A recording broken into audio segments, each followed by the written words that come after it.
दोस्तों, चमत्कार क्या होता है?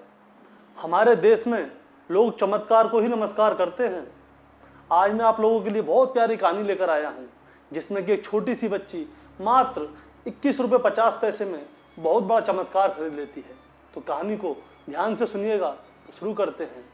राधे राधे दोस्तों, मैं गौरव शर्मा फिर से आपके साथ। एक छोटी सी बच्ची अपनी गुल्लक से सारे पैसे निकाल लेती है और अपनी जेब में जाके रख लेती है और अपने घर से निकल पड़ती है एक केमिस्ट की दुकान की ओर।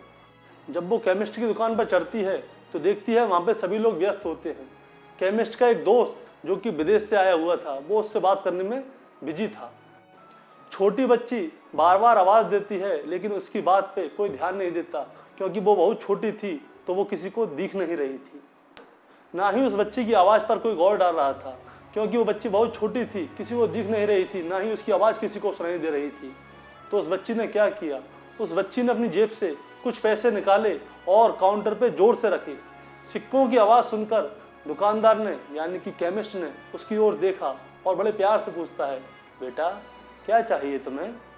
तो बच्ची बड़े प्यार से बोलती है, अंकल जी मुझे चमत्कार चाहिए। तो केमिस्ट कुछ समझ नहीं पाया, वो दोबारा से पूछता है, बेटा क्या चाहिए, सही से बोलो ना। तो वो बच्ची बोलती है, अंकल जी मुझे चमत्कार चाहिए, चमत्कार। तो केमिस्ट बड़ा मुस्कुरा के बोलता है, बेटा चमत्कार तो यहाँ नहीं मिलता।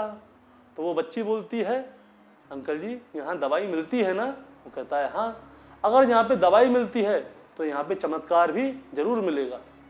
तो दुकानदार उससे प्यार से पूछता है, बेटा तुमसे ऐसा किसने कहा कि यहाँ पे चमत्कार मिलेगा? अब उस बच्ची ने अपनी बात बताना शुरू किया। तो वो बच्ची अपनी तोतली सी जबान में बोलती है, अंकल जी मेरे भाई के दिमाग में ट्यूमर है। पापा ने मम्मी को बताया कि इसके इलाज के लिए हमें 4 लाख रुपए की ज़रूरत है। अगर इसका इलाज समय से नहीं हो पाया तो कोई चमत्कार ही इसे बचा सकता है, इसके सिवा और कोई संभावना नहीं है। पापा मम्मी से रोते रोते कह रहे थे, हमारे पास ना ही कोई ज़मीन जायदाद है, ना ही कोई गहने जो कि हम बेच के इसका इलाज करा सकें, और जितना पैसा था वो इसका इलाज में सारा खर्च हो चुका है। बड़ी मुश्किल से पैसों का अरेंजमेंट हो रहा है। जो दुकानदार का दोस्त था, जो कि विदेश से भारत छुट्टी मनाने के लिए आया हुआ है, वो यह बात बहुत ध्यान से सुन रहा होता है और वो बच्ची के पास जाता है और उस बच्ची से पूछता है, बेटा तुम्हारे पास कितने रुपए हैं चमत्कार खरीदने के लिए? तो वो बच्ची अपनी छोटी सी हथेली में जितने पैसे होते हैं वो उस दोस्त के हाथ में रख देती है और वो देखता है कि वो पूरे 21 रुपये 50 पैसे होते हैं। तो वो आदमी कहता है, बेटा तुमने तो चमत्कार खरीद लिया, चलो मुझे अपने भाई के पास लेके चलो। तो दोस्तों, क्या आप जानते हैं वो आदमी कौन था? वो आदमी विदेश में बहुत बड़ा न्यूरोसर्जन था, जो कि वहाँ पे बहुत ज़्यादा विख्यात भी था। वो उस बच्चे के पास जाता है और मात्र 21 रुपये 50 पैसे में उस बच्चे का इलाज करता है और वो बच्चा बहुत जल्दी ठीक भी हो जाता है।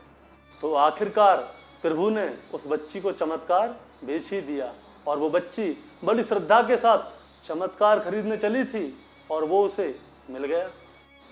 दोस्तों, अगर नियत साफ और मकसद सही हो तो ईश्वर किसी न किसी रूप में आपकी मदद करने आ ही जाता है, और इसी को आस्था और चमत्कार कहते हैं। तो बोलिए राधे राधे, और अब चलते हैं कृष्णवाणी की ओर। राधे राधे दोस्तों, मैं गौरव शर्मा फिर से आपके साथ। आज हम लोग श्रीमद् भागवत गीता के अध्याय नंबर 1 के श्लोक नंबर 28 को शुद्ध हिंदी में समझते हैं। तो शुरू करते हैं। अपने करीबी एकदम अपने अर्जुन के सामने खड़े थे, लेकिन शत्रु पक्ष में उन उपस्थित सभी बंधुओं को देखकर वे कुंती पुत्र अर्जुन अत्यंत करुणा से युक्त होकर शोक करते हुए श्री कृष्ण से बोलते हैं। यहीं से शुरुआत होती है दोस्तों, आरंभ होता है अर्जुन के विषाद योग का, जिसके लिए संपूर्ण गीता की रचना हुई। भगवान श्री कृष्ण को मार्गदर्शन के लिए एक ऐसी रचना करनी पड़ी जो हर किसी को हमेशा के लिए सही राह पर चलने के लिए प्रेरित करती है और आगे भी प्रेरित करती रहेगी। तो बोलिए राधे राधे दोस्तों। अगर आपको हमारी कहानी अच्छी लगी हो तो इसको शेयर करना बिल्कुल ना भूलें और हमारा चैनल सब्सक्राइब करना बिल्कुल ना भूलें, ताकि अगली नोटिफिकेशन जैसे ही आए तो आपके मोबाइल पे आपको पता चले कि हमने एक नई कहानी सुनाई है और श्रीमद् भागवत गीता के एक अध्याय के एक श्लोक को आपको शुद्ध हिंदी में समझाया है। तो बोलिए राधे राधे।